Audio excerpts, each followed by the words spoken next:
নবীদের বৈশিষ্ট্য হচ্ছে নবীরা যেখানে মারা যায় ওখানেই কবর দিতে হয়। জানেন এটা? বিষ্ণু ইসলাম মারা গিয়েছিলেন আম্মাজান আয়েশা রাদিয়াল্লাহু তাআলার ঘরে, ফলে ওখানে বিষ্ণু ইসলামের কবর রয়েছে, ওখানেই কবর। এবং ওই কবর দেওয়ার পরেই ওই কবর দেওয়া ঘরের ভিতরে আম্মাজান আয়েশা রাদিয়াল্লাহু তাআলা যতদিন বেঁচে ছিলেন ওখানেই ছিলেন, কবরের পাশে। এরপরে বাবা মারা গেলেন আবু বকর, বিষ্ণু ইসলামের পাশে কবর দেয়া হলো, বাবা আর স্বামীর পাশেই থাকলেন। এরপর ওমরে ফারুক মারা গেলেন, ওনারও কবর দেয়া হলো। কিন্তু এখন তো আর বাবা আর স্বামীর সাথে পর্দা নেই, ওমরে ফারুকের সাথে তো পর্দা আছে। তো তখন তিনি ঘরটা হয়ে গেছে ছোট, তিনটা কবরে অনেক জায়গা স্পেস নিয়ে গেছে। এখন অল্প একটু জায়গা পর্দা টাঙিয়ে দিলেন ওমরে ফারুকের সাথে পর্দা হিসেবে, ছোট্ট একটা জায়গায় যতদিন বেঁচে ছিলেন ওখানটাতেই ছিলেন।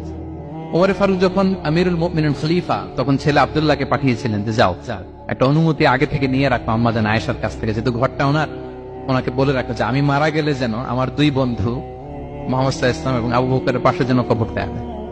আব্দুল্লাহ এসে বলল, আব্বা জান তো এই পায়গাম পাঠিয়েছেন। আয়েশা রাদিয়াল্লাহু তাআলা বললেন, আমার খুব ইচ্ছা ছিল আমি আমার স্বামী এবং বাবার পাশে শুব, কিন্তু আমিরুল মুমিনিন যখন চেয়েছেন এটাকে আমি ফিরিয়ে দিতে পারিনি। ঠিক আছে যাও, তোমার আব্বাকে বলো তোমার আব্বাই শোবেন ওই জায়গায়। আচ্ছা, তো ওমরে ফারুক আপনারা জানেন অ্যাসাসিনেশন ইন্তেকাল করেছেন, আত্মাইর আঘাতে, ছুরিকাঘাত করা হচ্ছে কয়েকবার, স্টেবিং। এত জখম হয়েছে, দুধ দিলে ওই জায়গা দিয়ে দুধ বের হয়ে যায় না, বীজ পানি দিলে বের হয়ে যায়। তো সবাই বলল, আমিরুল মুমিনিন আপনি এবার ওসিয়ত করেন, কে হবে আপনার পরে লিডারশিপ, কে নিবে? ইসলাম উম্মাত অনেক বড় হয়ে গেছে।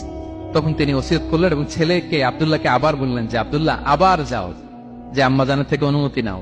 বলতেছে অনুমতি না নিলাম আর অনেক আগে, উনি তো বলছে আপনি মারা গেলে ওখানেই শোবেন। বলতেছে না, তখন আমি আমিরুল মুমিনিন ছিলাম, এখন তো কিছুক্ষণ পরেই মারা যাবে, এমন হতে পারে আমার ভয়ে বা লজ্জায় তখন অনুমতি দিচ্ছে, এখন আর দিবেন, আবার যাও।